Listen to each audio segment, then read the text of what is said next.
Okay. So tonight we're continuing our talk on overcoming obstacles. I've had some great feedback. I appreciate the feedback. It's been great. I'm looking forward to coming together with you each week at this time, and hopefully you can join me. I have a Zoom meeting app, but it doesn't seem to be getting much love. So I'll try to do better looking at the Facebook Live and interacting with you through that. So, as I was saying, I get a lot of feedback. I appreciate that. I can't tell you how thankful I am for your kind words and your encouragement. This is a new medium for me. And hi, Lori. And I'm hoping that I can continue to live up to that honor and the nice things you said about me. And believe it or not, I've heard from people from all over the world. It's kind of crazy. Got friends overseas, including family like Joanne's sister.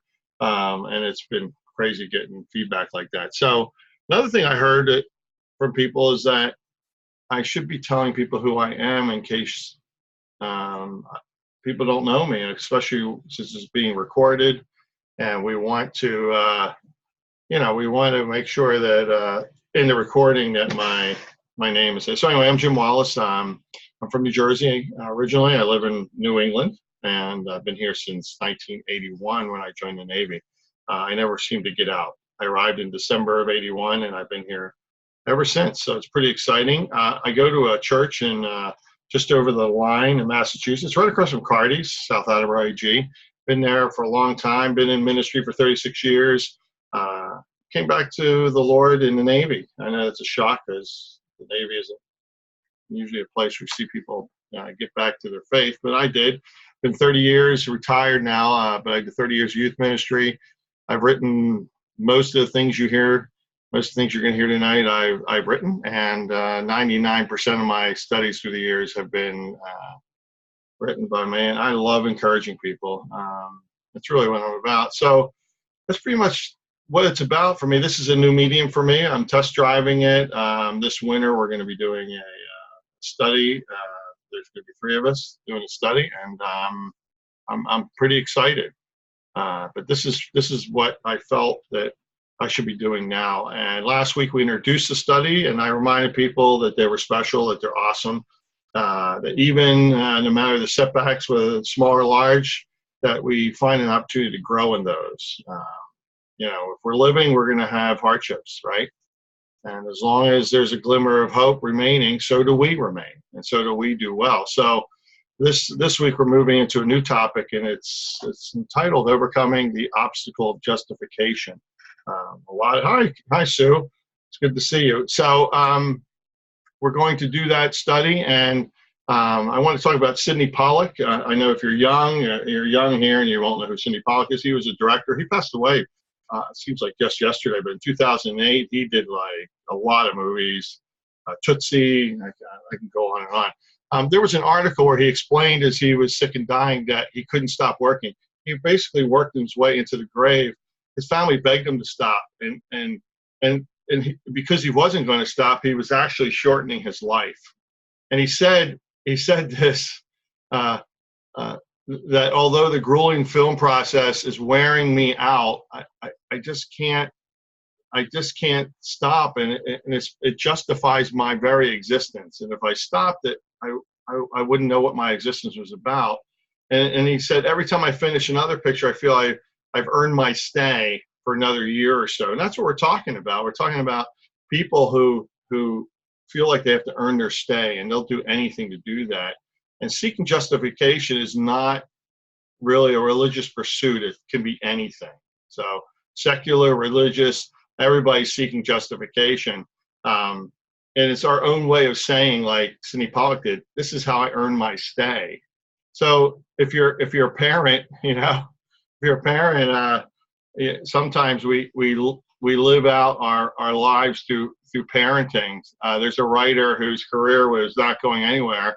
And he decided he questioned his whole purpose in life, and he looked at his little girls and he says, I know my existence is justified. Is that you? I mean, are you a parent? Do you feel like wow, I have children, so now I feel justified. Children are wonderful, but if they're your justification, it can be a disaster, can it? I mean, you're putting so much pressure on them if they're, as you're growing up, because if they don't succeed, guess who else doesn't succeed, right? And if it's not for them, then you're not validated, and you feel terrible. So going with parents, being a parent, you don't necessarily want to have them do poorly or have trouble or start comparing people unfavorably, and you take it as a personal blow to your own identity if they're struggling. You might say as much to them as like, if you don't do this, I have failed as a parent.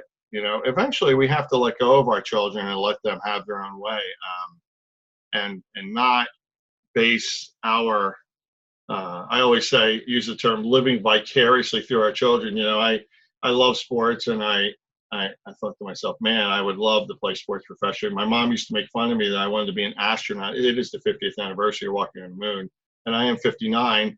So I was going to be an astronaut, and in the summer I was going to play baseball, right?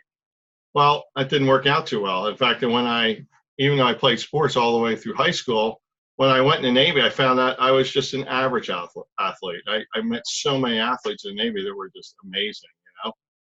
So if you're a parent, you're never off the hook. You tend to use others to justify your lonely. If you're not a parent, so we tend to look at others and justify our lonely existence. We look at everything a little differently. We may look to a spouse or friends to justify ourselves and why I feel great now because I have these friends. We might even desire approval of the masses via social media. I mean, do you do that? Does anybody go on social media just so it makes them feel better and it makes them feel, justified that I'm here on this earth because all these people tell me I'm great. I just sent a nice encouraging message to a young woman I watched grow up because I want to encourage her, but hopefully she isn't waiting for that. You know what I mean? That I'm going to be the person that justifies everything for her. So I want to take a quick side road since we're talking about being online. Seeking justification and validation online never brings real happiness. In our world, it's interconnected. Social media is a major channel of communication, an important part of daily life. I mean, right now I'm on Facebook Live. I'm on Zoom. A few minutes before this, I'm trying to figure out how do I get my invite out, which I didn't very well, on social media, right? There's so many positive aspects of social media, and it makes it easy to connect with loved ones, especially if you're like me, I'm dislocated from my family. It allows you to catch up with friends. I'm dislocated with friends in New Jersey and across the country. I have Navy friends. I can keep up with great trends, and all this stuff comes from social media. And all this is from virtually anywhere around the globe. But there's something that I haven't mentioned that we desire often here, right? It's the pressure of feeling validated and feel justified through social media. And there's a lot of lonely people, including maybe me sometimes. I love connecting with people, but maybe sometimes I'm lonely. Even in a crowded room, can you ever feel lonely? I do. So if you're going out on social media, we're going to return to this subject later, and in fact, we're going to do a whole week on social media. But if you're finding that's where you're getting your justification from, you might crash and burn, right? You might crash and burn. So I'm going to quickly pray, and then we're going to go on. So, Lord, we thank you for the opportunity to be here. We thank you, Lord, that you are the person who justifies it. But God, you put people around us to come alongside us, to encourage us, to build us up, and that is what it's about. People that honor one another in a healthy way, and finding those few people that can really build us up and can really be honest with us when we need help, and be honest with us to encourage us, and be honest with us to get us back to where we're designed to be, what we're called to be, what we're meant to do, God. And help us to just do good works, and thank you for this night. So pressure to be socially accepted and celebrated it's a lot to handle, and a lot of adversity comes against that, and our self-esteem suffers whether you're with people sometimes or you're with social media users. And people with high confidence have high confidence, or they have high self-esteem. They're never affected by people on social media. They never care about that. And if nobody's validating their posts, they don't really care about that, right? They don't care about that. Their self-confidence is never lacking. But comparatively, if you have somebody who does suffer, and they they're trying to make the perfect image online, they're using filters, they're trying to find social media people to give them confidence, and they start to get anxious and they start to get depressed why others seem to have what they don't, and that's never healthy, right? And there's a nagging field that you never measure up, and it only leads to self-confidence and erosion to your self-worth, and you end up with a disaster in yourself, and you end up shipwrecked. Each login can chip away just a bit more, and of any element of who you really are, and any element of that good feeling person that you might have been. Because why? Because you keep going back to the social media conduit for your commitment. So if we need to get back to basics. Stop seeking validation online. 2 quick thoughts, and again, we're going to cover this in a couple of weeks in more detail. But I hate to address something and not give you positive reinforcement, right? Rediscover face-to-face communication. It's really important. And don't invest in things that make you feel good about yourself, especially in social media. Invest in things that are healthy for you, not that make you feel good about yourself. Find things that are healthy and things that make you happy. If you like to play golf, play golf. It's healthy. You get out in the air and everything, and don't worry about it. You're scattering balls, losing balls. Bring extra balls, right? That's what it's about. So we're talking about overcoming obstacles and overcoming failure. So do things that are healthy out there, but don't necessarily do it on social media. So rediscover face-to-face communications. Social media is a great communicating channel, but it doesn't substitute for real-life interactions and relationships, and we let it do that. We want to get away from that. Interpersonal communication requires more effort, and at the same time, it has greater value than your online connections. I'll be honest with you. The more online you are, the less equipped you are to talk to people in person. So if I see David Gardikas. If I run into David Gardikas, I've known him since the early '90s. I'm sorry, since '87. Sorry. If I only talk to him online, I run into him, I'm going to be like awkward. I'm not going to know what to say. But if I run into him from time to time, then I can talk to him, and then I can interact with him. So talk to people. Actually talk with them. Sit with them. Get some coffee. They can give you strength. They can give you support. That's very different than what happens online in a simple post. You can't get that. The bottom line is that the search for approval is nothing new. It goes back to the soul condition we see pictured in the Garden of Eden. It's one of the most revealing pictures of the human race. I'm going to quote St. Augustine here, I just saw John Hip go by. I was raised, by the way, in an all-Catholic neighborhood. I was like one of the token Protestant kids. But there's some really great benefit to reading these men and women of the old days. So St. Augustine said this, that before they sinned, Adam and Eve were naked and unashamed because they were clothed in God's love and acceptance. One of the first effects of sin after the fall was a sense of shame over the nakedness. They'd always been naked. Had they not always been naked? But now, without God's approval, now they felt naked. So this word again, approval, we can insert validation, or we can insert justification. The point is St. Augustine was making that they felt like they lost approval from God. They lost validation. They lost justification from God, and suddenly didn't see themselves the way they were. Nothing changed. They were the same, weren't they? So why was that? Why did they change? What changed? They were still naked, right? The only person hanging around, it's God, right? So what happened?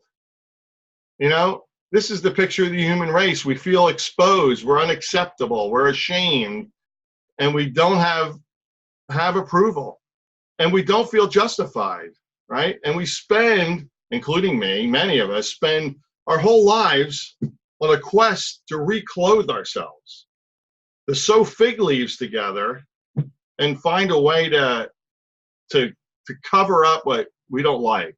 Can you relate to that? Can anyone relate to that? It's one of those things where that as you experience your own failures, you might be like Adam and Eve and you have a choice. So they open face the horror of their unbelief, right? And they could have sought out God, and they could have said, "Man, I made a big mistake. I'm really sorry." And they could have pleaded for his mercy. Yet we're informed they did a couple other things, right? The first thing they did was hid. You ever hide from somebody? I have. You ever hide something? I have. You ever deceive people? I have. Thank you, Sue. You ever find yourself sowing fig leaves to hide something? I have. They sowed fig leaves next to hide their bodies. But who are they hiding it from? The animals, the trees. We do this stuff over and over again. So in responding to God's inquiry, right, they decide they're going to try to hide the truth of their failure. And what do they do next? We find Adam justifying his actions by blaming his wife. Now that's not new, is it? How many times do you blame somebody else? Like your wife, like your children, like your parents, right? And then Eve follows suit, blaming the serpent, right? So they basically want God, or we want anyone to acquit ourselves of any responsibility for our actions, as long as we can shift the blame to someone else's responsibility and not our own. You see, they were asking God to look at the reality differently than join them in the art of self-deception. I'm thinking I do this all the time. I'm 59 years old and I'm still trying to how can I get out of this? How can I do better? How can I get people to look at me differently? And Adam and Eve is no different. They didn't want the justification that would come from being forgiven. They rather shift the blame to their wife, to a snake, to that rock over, whatever. They're shifting blame, right? The deflected responsibility of their actions onto someone else is in order to hide from this discomfort. It's a psychological discomfort. They're exposed to the reality of their failure, so they're trying to hide from it. And I don't know if you can relate to it. I've been admitting like 15 times. I've only been talking for 17 minutes, 16 minutes. And I already told you I've done this. I've already said I have done it. I've already said I'm probably thinking of doing it right now. Right? This couple hoped that God would play along with their farce and see things their way and acquit them of any wrongdoing and make their moral failure and their discomfort go away. Right? It's insane. Exactly, Heather. We blame God. How many times do that? If God would if he would just done this, right? They fail to express genuine humility. Sorry. Yeah. So we need humility. They did not want to deal with the real consequences of their actions. So in doing so, they start this attitude of arrogance, and I find myself doing that a lot. I don't know about you. I find myself always finding this I'm going to deny, right? That stupid saying. That's stupid, right? I find myself still trying to execute that today. It could be here, it could be at church, it could be on your job, it could be on your street with your neighbor. It's crazy. I'm always tempted or shifting blame. Either I'm doing it or I'm tempted to do it, right?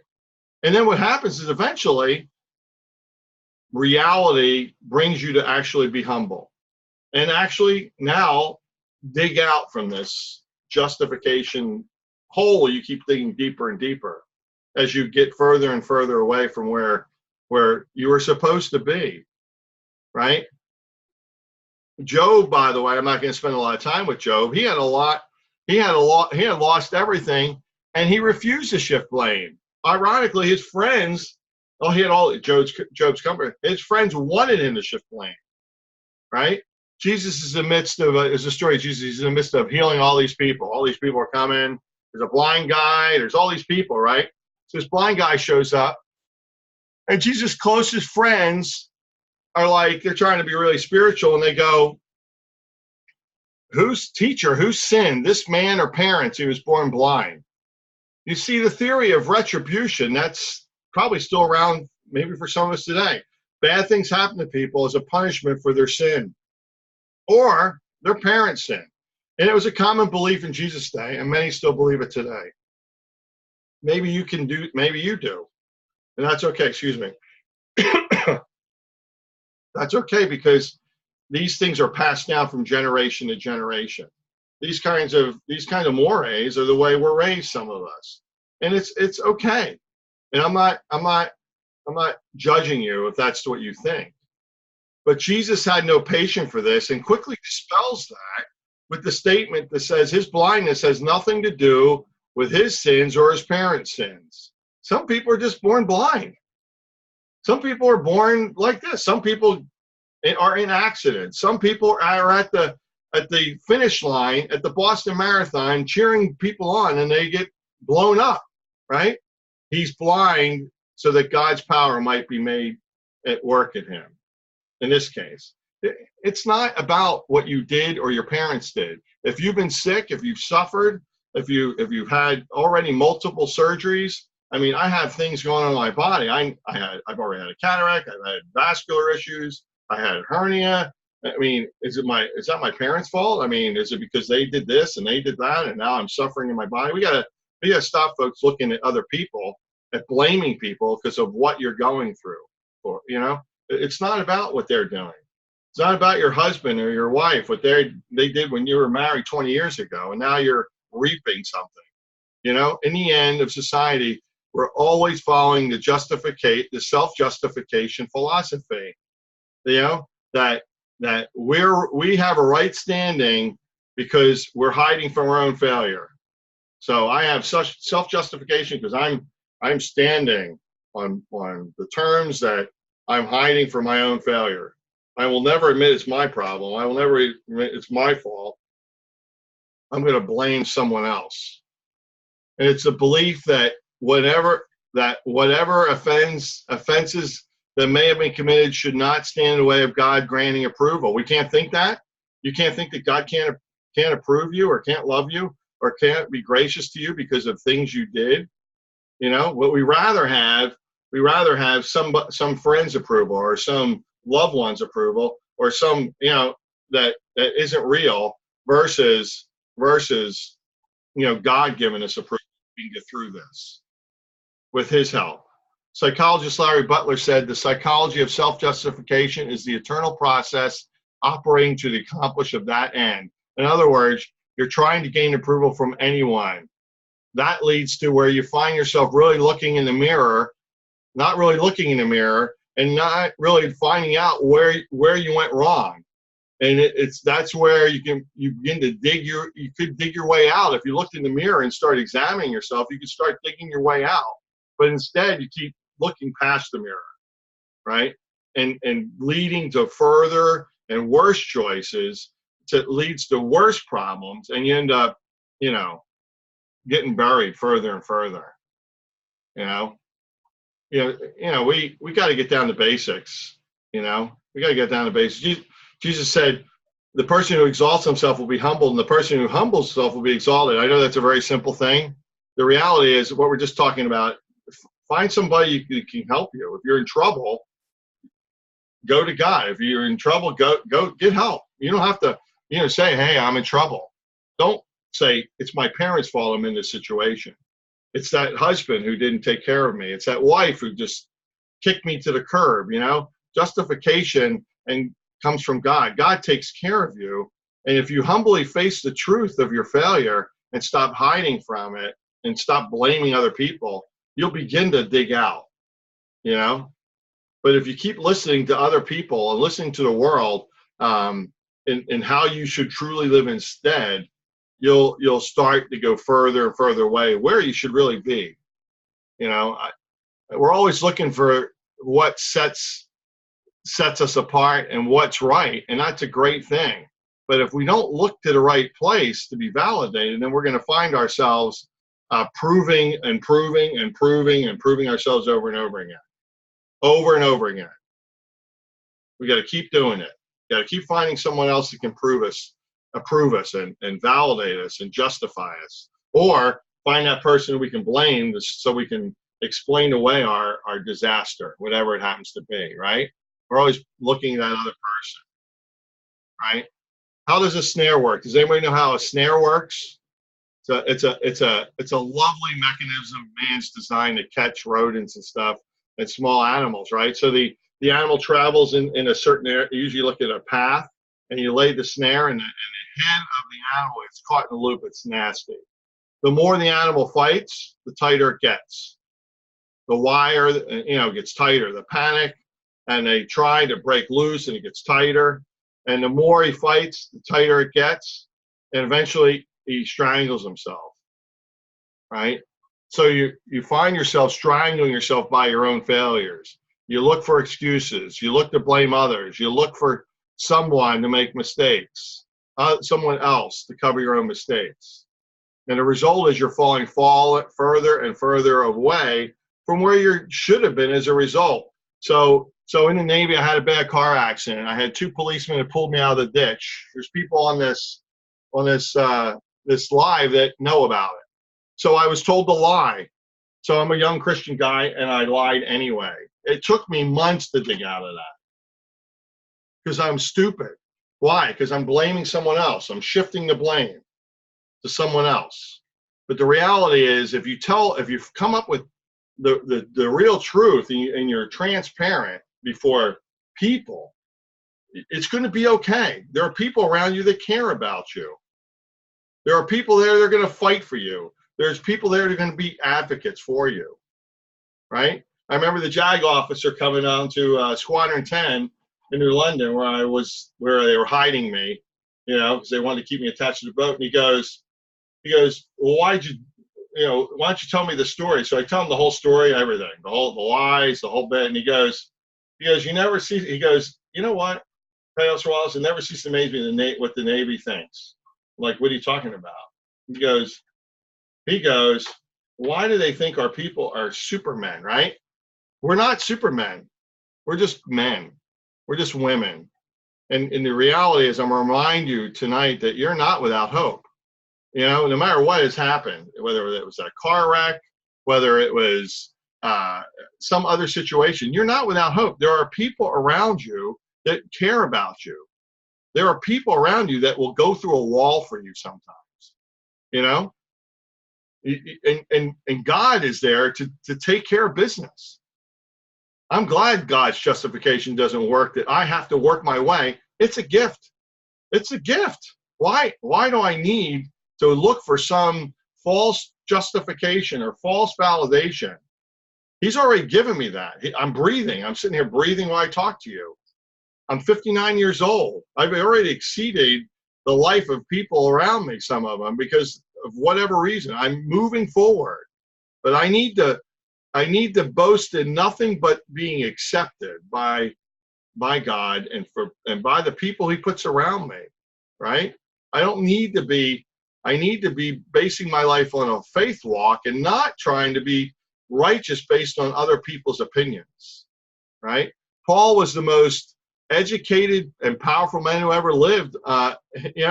He wanted to eliminate boasting. He told us not, by telling us not to. The only thing to boast of was God. Don't boast about anything else. We aren't saved by anything we do. We can't keep the law. We can't make any claim of success to our own virtue. So the only place to go is to a loving God who's going to take you as you are and how you are right now. It's honestly not about being justified by other people.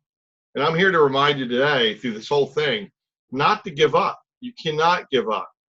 The longer you live, the more you deal with failure. When you fail, you don't give up. The key to overcoming failure is to recognize it can be beneficial. I talked about this last week. And I'll say it again. You need to learn from those failures.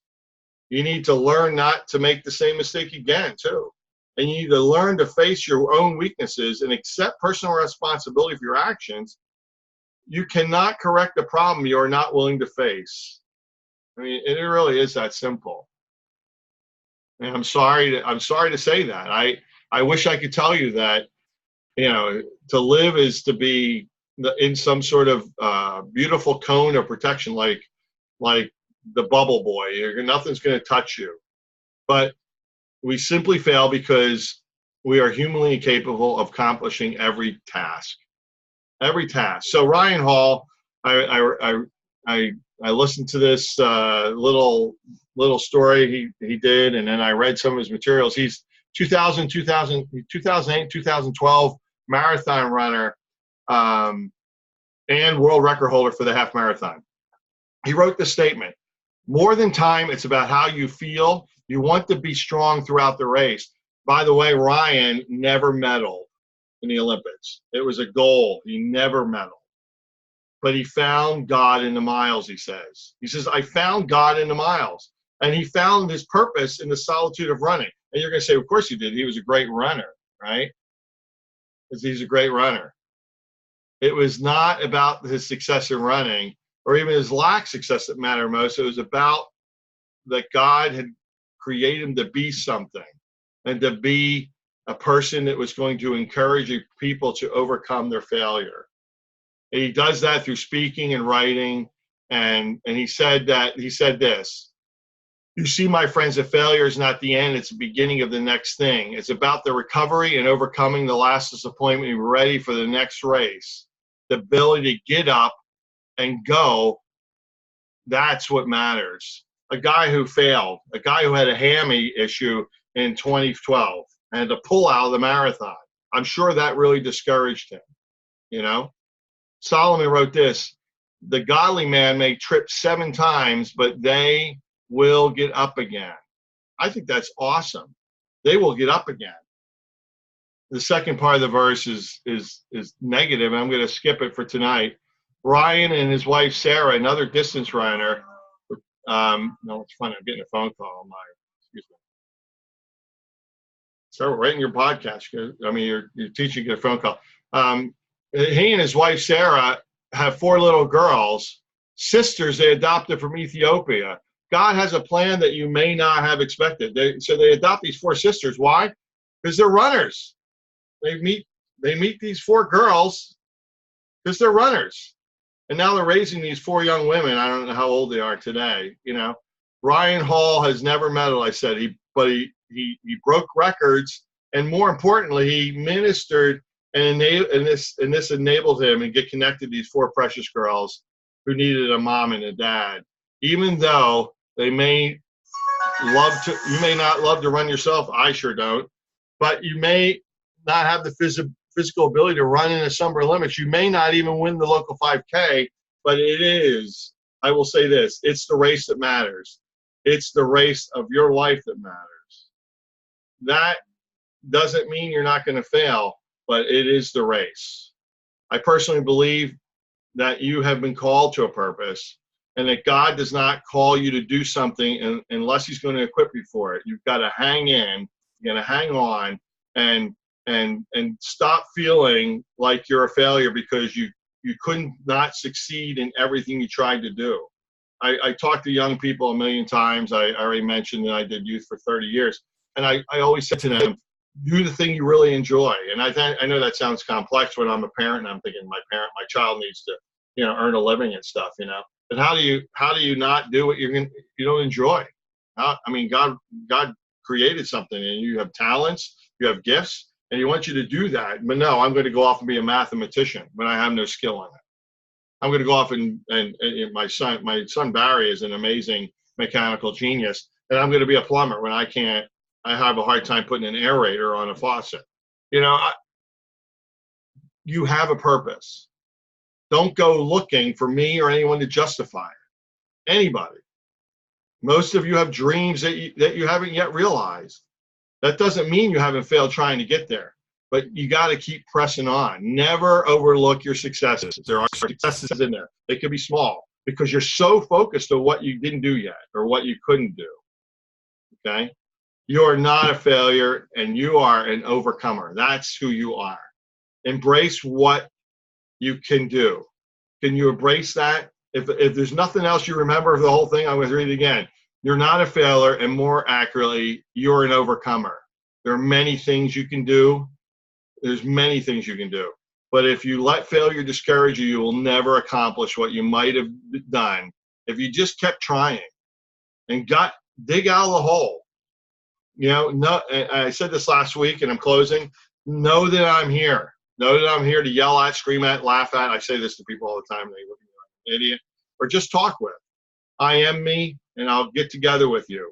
If you're in the local area, we'll get together in person. If we need to do it long distance, we'll do it long distance. Whatever it is, I want to be there for you, and not have you be alone. I said that last week. Many of you, if social media is your only place to find people, if you're in New Jersey, we've known each other since the 60s. I'm still here. I'm still there for you. I will give you my phone number. I will give you my number. We will talk. I saw Gene Slaughter go by a few minutes ago. I was honestly moved to see him. I haven't seen him since 1974, and I saw him last fall. There's other people in here that I was genuinely moved to be with again that I hadn't seen since the late 70s. It was a huge blessing to me. I want to connect with you. I want to be there for you, and I want to be an encourager to you. So please, please, instant message me. If you have my email, do that. If you have my phone number already, ring the phone. Okay? Know I love you. And next week, we're going to talk about overcoming social media obstacles in relationships. And I hope to find you here. And this podcast, this will become a podcast. It wasn't meant to be that. It's getting kind of one way, and I'm a little disappointed. I really want to interact with people. I tried to today, but I try to do better with the Facebook Live. But if you need me, call me, okay? And I so appreciate you dialing in today. I'm so excited to see the number of people even after I stopped this that looked at the video, but either from the Facebook Live or from the video I'm recording over here. Please give me feedback. Tell me what you need, and I'll try to be there. So next week, in overcoming obstacles, overcoming social media obstacles in relationships. Have a great day. Again, thanks for dialing in, and we'll see you soon. Take care.